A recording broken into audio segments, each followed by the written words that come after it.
Well, welcome back, everybody, to Two Pastors and Mike. My name is Corey, And I'm Shannick. and we're so glad that you're joining us. Episode 193. It's been a whole lot. If you're joining us brand new, you can go back and listen to a plethora of hours or watch us on YouTube. Welcome all of you watching us on YouTube, watching us on the GAN, which is amazing that we're there. Hey, if you haven't liked, subscribed, left a review, or shared this podcast, do the dang thing for us. We appreciate it. Actually, we're going to be putting out a promo starting, I believe, next week. Yep. We're going to be giving away several gift cards to celebrate our 200th episode, which is coming up. So be on the lookout for that. We're going to share it on socials, and we're going to give away some money. Yeah, and if you have already left a review and you just want to encourage us, just reach out. You can email us, text us, message us on Facebook. I know I really appreciate that. Yesterday, I actually got to spend a little bit of time with a couple I had just met, and they were first introduced to me and you and our church through the podcast. And they just talked about how they went back to the beginning and they just started episode 1 and they're just binging it. So that's always a big encouragement. I hear that more and more than ever before. So, well, obviously than ever before because we've never done this, but that's a common denominator, I feel like, within our church. So, hey, question of the week, we got one because I do believe today's episode is going to be a bit short, but I was listening. Obviously, I'm in the sports world right now. Week 3 of the NFL has officially happened, concluded, and I was watching a Barstool glimpse, and they asked the question, if you could have one sport talent for 24 hours or somebody's talent for only a 24-hour span, what would it be? Like Steph Curry's shooting ability, but you'd only have it for 24 hours. One day. For one day. And then there was a lot of debate on this podcast. I thought it was very interesting where they concluded. Yeah. Because you wouldn't really want to do the major sports. Like, would you want Barry Bonds' hitting ability? Because what are you going to do just for a day? Do that for Impress 24 hours, people. Right? So you did preface this question with me. I've been thinking about it all weekend. I've been asking a lot of people too. To think through this and to get some understanding of what I would want, because it is just for one day. And for me, it comes down to 2. And so I'm just going to give 2 and then I'll kind of lead one way. So the first thing I'm thinking is more of an activity where it's an experience.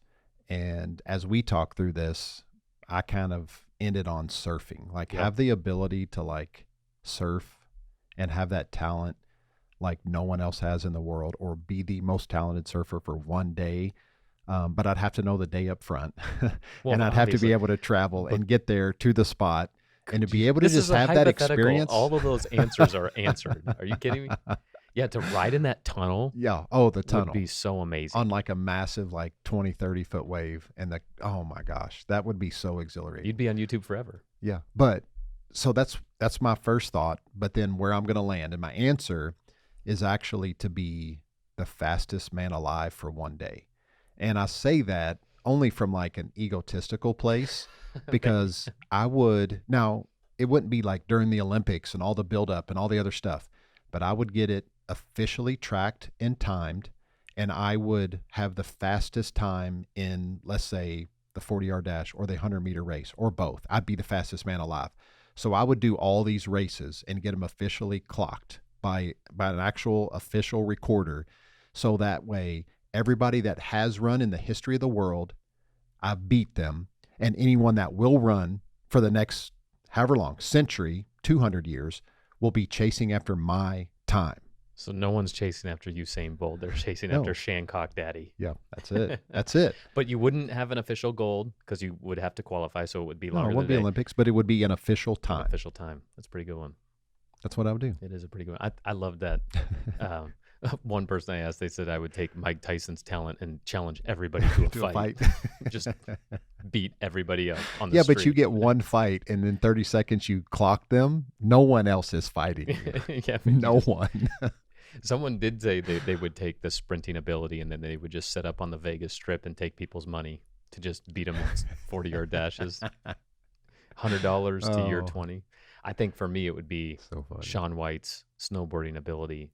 One, I love snowboarding, but I'm not very good at it. So to be a Shaun White level, I would just sit on a half pipe all day and just do these ridiculous tricks. Get it all recorded, showing your kids, grandkids. I'd have freaking Red Bull take me up to the mountains, drop me out of a helicopter, for sure. Someone said Tony Hawk's skateboarding ability. I thought that was pretty cool too. Yeah, actually, while we're talking about this, and I know we're spending a little bit more time on this question, but I'm actually curious of you, listener, what you would say. Yeah. What sport or ability would it be? Something that you would like be remembered for and recorded, or would it be just some experience that you would want for 24 hours? If you Yep. would, just when you see this post, comment that, Do reach it. out to us, let us know. It's I would be goofy. super curious to It's know super goofy. what everybody's thinking. Or somebody could have like some kind of like outlandish thing. I know that guy at the Olympics, they made all kinds of memes about him. You know, he pulls out like the one-handed, one-handed gunshot. gunshot. I forgot what Stuff country like that was that. from. I don't Actually, know. now that we're thinking, I don't know if I might change my answer to like Tiger Woods' golfing ability and just go play for a day. 36 holes and just score unreal low. Yeah. Take everybody's money for golfing for the Yeah. day. And That'd be that's pretty cool. recorded. Yeah. I mean, that would be really good. Shoot the lowest score ever at where do they play at the Masters? Yeah. So anyway, reach out, let us know. But we are going to get into the podcast today. We're in the middle of the series. I never said Closing that. it today. Oh, we Last are one. closing it. Things that Jesus never said. And today we have, I don't know if it's, it could be taken as controversial, but it is something that will get you to critically think. Mhm. And you have to give some thought around this phrase. And we're going to be focusing on the phrase, how Jesus never said, I'm in control. Now, we looked at this in episode, I believe it was 18, Yep. things Christians should stop saying. And that phrase they should stop saying is, God is in control. Oh, we hear it all the time. We hear it all the time. And I know for me, I first heard this kind of message and this thought from Jamie Same. way back in 2013. Yeah. And I remember the series. I remember what we were kind of talking about. And I remember just being blown away because it was finally giving me language to help in my understanding of how people think or what people feel when they hear people use this phrase. Well, you just got to know God's in control. He's just in control, brother. And so just a couple things to give us some food for thought, to get some foundation established. Psalm 115, it says this, may you be blessed by the Lord, the maker of heaven and earth. The highest heaven belongs to the Lord, but the earth he's given to Did you just mankind. have a stroke? I did. I stroked out there for just a second. But the earth he's given to mankind, again, Yeah. to show he's given us now the ability to make a difference and to make an impact in our areas of influence. And then Genesis 1, right? When God created, he then gave dominion to mankind to rule, subdue the earth. Mhm. And so I believe God is at work in our lives. He's alive and active in us through the Holy Spirit. But at the end of the day, we have to stop using this phrase that God's just in control. Yeah, it's not helpful. It's really not helpful at all.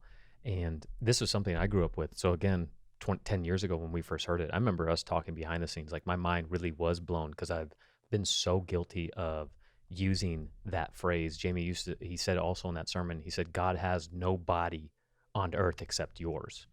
Because remember, like we are God's address. He lives and dwells within us. And so many times we blame God on things that humans are doing, not God. And somebody will say, oh, but there's an enemy. Satan rules the earth. Well, we did a whole podcast episode, a 4-part series unpacking who is the devil. I encourage you to go back. It's just a couple months ago. But there's actually a contradiction in the scripture that we have to unpack and address. Because when we compare these two scriptures, you'll say, wait, what's going on? Because people will quote Isaiah 45:7, which is actually where people get this ideology that God is, in fact, in control. Because Isaiah 45:7 says, I form the light and create darkness. I bring prosperity and create disaster. I, the Lord, do all these things. And on surface value, that seems very confusing.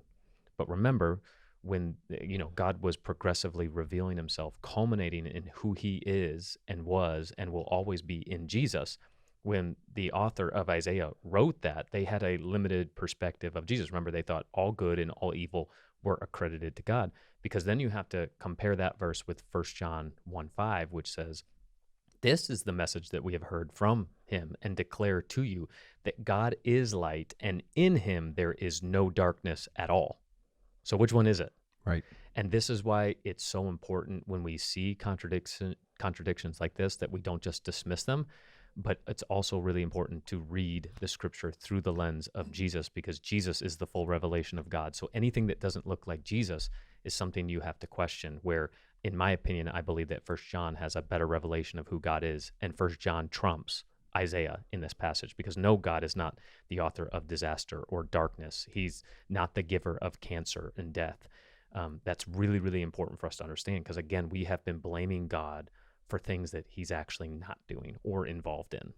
Right. And I know we have to actually dive in to really think about why people say this. And there could be a lot of different reasons, but just for the sake of this podcast, we came up with 3 reasons. And the first one, people use this phrase, well, God is just in control, because of a lack of responsibility.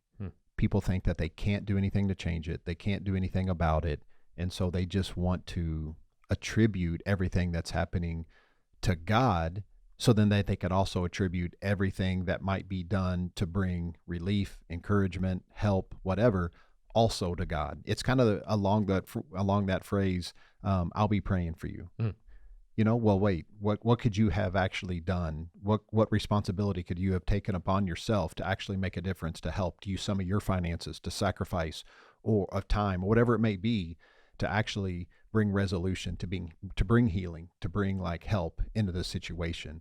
And I think that's just the first reason people use it, because they just want to dismiss any responsibility that may fall on them.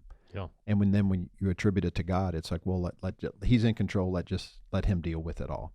And, I know for me, and I think I've talked about this before on the podcast, I always go back to, there's this like meme that was floating around social media for a long time, several years ago. And it was this man on a park bench, and he was sitting with Jesus. And he was just kind of having this conversation, and he was saying things like, Jesus, why don't you do anything to help the poor? Why aren't you doing anything to, help the homeless? Why aren't you doing anything about like child trafficking and all these other things? War, famine. And all it says is like a little bubble phrase from Jesus, and it just says, I was about ready to ask you the same thing. And I'm like, it's just like a dagger, like, oh man, we do have some responsibility in making a difference in what we can do. For real, a lot of people will attribute this to, they watch the news or whatever your news source is. Man, the world's just getting worse. And again, poor eschatology, you'll believe this, that the world has to get worse. But the world is actually not getting worse, and we actually have a scientific proof for that. J.D. King wrote a book a couple of years ago using scientific numbers and figures, and the book is called Why You've Been Duped into Believing That the World is Getting Worse. And it's not, he's a Christian, but it's not from a Christian perspective. And it's like world hunger is at an all-time low. Like statistically, we've never been better as a human race. War at an all-time infant mortality low. Before 1 year old used to be like somewhere astronomical. I want to say it was like over like 50% up until just like the last 80 years. Yeah. Something crazy like that. So crazy. And so we have to really retrospect, because that's a really tough question around responsibility, because you have to ask the question then, why do we as humanity as a whole, why do we tolerate hate and war and evil? Because evil happens because of man's dysfunction. I know I just preached about David on the reality of what he did with his life, like the negative things. And now being in the counseling world for 2 years, like I have a lot of sympathy for David, knowing that he had childhood wounds and trauma that were probably played a part in why he behaved the way. It's not an excuse, right? But you can understand. And statistically, when you even look at pedophiles, because I was talking to somebody after the service who works in this world and line of work in the real world. When you look at the line of people sexually abused, pedophiles, all those people, almost every time they were sexually abused or had pedophilia done to them. And when they associate, because pedophilia, I think like the stat is 85% of pedophiles, it's by a family member. When you associate love in that way from a trusted person, of course you're going to give love that way. And it will mess with the neuroscience and neuroplasticity of how your brain thinks. And there's a lot of science on this. I'm just learning about it, but it makes sense. Now, the American justice that I grew up with was demands of violent retribution.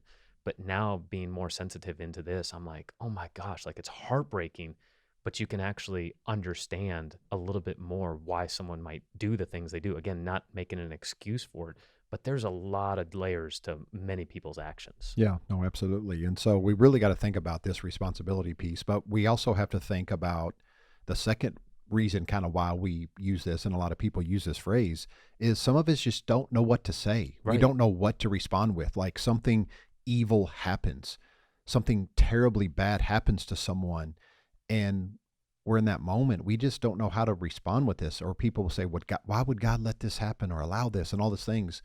And most people just defer to, I don't know, but he's in control, or he has a plan, or there's a reason, right? We talked about that a few weeks ago. And it's just sometimes we don't know what to say. So we try to bring that in and say that to try to bring some comfort, like God's at work, he's in control. But then the last segment of why people say this is we've never thought about it critically. Yeah. Because something detrimental happens to someone, and the terminology you just used and the examples you just used, or even something like a rape or something terrible, and we come in and we say these things, do we think about it critically? Then the person that has experienced it, or the people that are walking it through with them, hears God's in control, then they just attribute everything they went through to God. Yeah. And he did this if he's in control of everything. Which is why it makes sense why several people don't want God, again, because they've been wrongfully blaming God for things that he didn't do, but because of Christians saying something like, oh, well, God's in control. And when we believe that God is in control in this type of a way, there really is no need for responsibility, self-control, or self-discipline. Why do I need self-control and self-discipline if God is in control? It doesn't make sense when you critically think about it. And I will promote, this actually is a great book, Jason Clark, who we've had on the podcast. Rethinking God with Tacos. Amazing fella. He wrote a book called God is Not in Control, and it's very juicy. Even on the back cover, some of the people that were promoting it was a guy named Graham Cook, who I don't know who that is, but he said if God was in control, then you wouldn't have any freedom because you'd be controlled. And I'm like, that makes actually a lot of sense. Yeah. So actually, I love that. If God's in control, then that means we're controlled. But we also have to think about things we're not saying, right? Oh. We do still believe that God is sovereign. He is king. He's a sovereign king, but he is not in control of every behavior or things that happen within mankind and what they decide to do and choose to do. I know this analogy I'm going to use, I first heard in that sermon that I mentioned earlier from Jamie, and he talked about how Jamie has a household and a property that's his, and he is sovereign over that property. He is Lord of that property, if you will, because he owns that property, but he's not in control of everything that happens. He's not in control when the squirrels get up in the attic and chew through the electric and cause a fire and the house burns down. Like, he wasn't in control of that. I know for me, the example I used, I think when I preached kind of along the lines of this same thought, is I remember, like, I have my house and my property, and my boys were driving dirt bikes, and Malachi jumped on a dirt bike and he was driving around the property, and I'm overseeing it. I'm sovereign. I was in control of that. I allowed him to drive that. I got them that dirt bike. I allowed him to drive it around, and he drives it around. And no matter how many times I have taught him up until this point how to brake and operate this dirt bike, in this moment he forgets, and he's full throttle going around the yard right to the house, hits the concrete steps, flies off the dirt bike, smacks into the brick wall of the house, falls down. Now, luckily he gets up, no broken bones. He had a helmet on. I've never heard this story. But I wasn't in control of that. Yes, yeah. I was sovereign over that, and I was even visibly watching it all unfold. So proud, probably. What's that? So proud, probably. Well, I don't know about proud. Freaking out. Looking back now that he was okay, I mean, that's an incredible moment. Like flying in the bushes on the brick wall on the side of my house where my concrete steps are. Yeah, I know exactly what you're talking about. I've never before the fence was there going down to the pool. We've known each other for 12 years. I lived with you for a year. I've never once heard this story. Oh yeah, Malachi. Because Isaac was fine. How old was Malachi? Isaac was like, I don't know. I'm trying to think, maybe 4. Because I moved in about that time. Yeah. Like, when was I around? I don't know. Were you around when they had that little dirt bike? Yeah. Yeah, it must have been then. That's crazy. But anyway, so like that was the example um, that I used and that Jamie used. And so God is not a puppet master. He's not this control freak. God doesn't possess people or make them do stuff. Like I couldn't possess Malachi to make him hit the brakes and stop, right? And even this phrase, and I know we've talked about this is a pet peeve for you when people mean well and they say, you know, I just want God to use me. And it's like, wait, no one wants to be used. We don't want to be possessed. We don't want to be like controlled to do stuff, but God does empower. Yeah. And that language, even though it is a pet peeve, it matters because he isn't empowering. Like he's not forcing you. He does empower you. And it is our job as Christians to awaken to the power that raised Jesus from the dead, which is alive and active in every single one of us. Even non-believers. It's alive and active. We just have to become aware of it so that we can benefit from using that power, which is always something that you use not to overpower people, but to empower people. Because you said it so good. A lot of people even attribute God to taking. You hear it at funerals. So God just took so-and-so. God is not the author of death. And I think that theology has come from that song that was real hot in the 90s. You give and take away. Looking at like Job's life. Yeah. Like God doesn't take away. He doesn't kill. He's not the author of death. It's impossible for him to be the author of death when you look at God through the lens of Jesus. Did Jesus kill anybody? No. So it's really, really important to challenge those thoughts because he doesn't even take anybody home. He receives people home, and that verbiage matters, but he's not the author of death because I know some people have experienced that, and they maybe even said it, oh, God just took him home. I think it was last week or maybe a couple of weeks ago. Remember we talked about the storm. Like God doesn't send the storm because he's not going to send the storm and then Jesus rebuked the storm. Yeah. They can't do that or they would be a Godhead divided. Yeah. And they're not. They're in full unity with one another. And so the storms happen in this life, in this world. We do have trouble, but he's with us in that storm and he can calm those storms, but he didn't send the storm. Right. Yeah. It's important to know that because the whole reason why we're talking about this specific topic is because it is used and abused in church culture. But we don't change the world by controlling and overpowering people. We change the world with love and service, which is the message of Jesus and the example of Jesus. He left. And so we want to really encourage you. Yeah, you might not be able to change the world. In fact, we even use that verbiage, stop trying to change the world and start trying to change your world because you have power and influence over people. You can change. You know, it happens one person at a time. Stop thinking about, oh, well, look at all this stuff that's happening in the Middle East. Well, what can you do in your home? Like for real. And I think sometimes we get so focused on situations that we can't change because that might be easier than actually doing the hard work of changing the things we can change within our own home, within our own property, the things that we actually can control. Yeah, no, absolutely. And so just a couple of things in light of this podcast.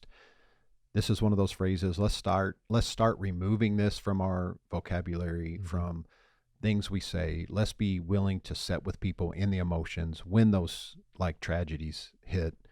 And then listen for ways and how we can bring, like you said, love and knowing we're empowered to come alongside people and make a difference in their life. Let's be those people that actually take action and responsibility to help change our world. Yeah. So I never said that. Part 8, he never said he's in control. This is a great book. It goes through a lot more scriptures, and Jason's an incredible storyteller, so you'll be very much entertained if you read this book, God is Not in Control by Jason Clark. I hope you've enjoyed this 8 weeks that we've gone through. We could have gone through a plethora of other topics about things that Jesus also never said, but I think this is a good place to land the plane. Yeah, absolutely. And stay with us through this journey. Next week, we're starting a series called What If I Told You? I wonder why. And specifically, how long has it been since the release of your book? I released it last November. So we're leading up to the 1-year anniversary from when you released this book. And not only that, we're actually going to be in November over in the Netherlands with Peter and Kira and the Foundation for Life team and going through a lot of the stuff in this book, but that's actually the theme of the conference we're going over to be speakers at. What If I Told You? And so next week, we're going to help people in their journey of life to not only challenge them, but to inspire them And one of the big things of why you wrote this book is you want to help people believe they matter. But before they believe they matter, there's maybe some things they need healing in, some emotional work, some spiritual work that needs to take place. So we're getting ready to dive into Corey's book next week, and it's going to be a fun time, fun journey. And we hope you join us along the way. But until then, just know you're loved and there's nothing you can do about it.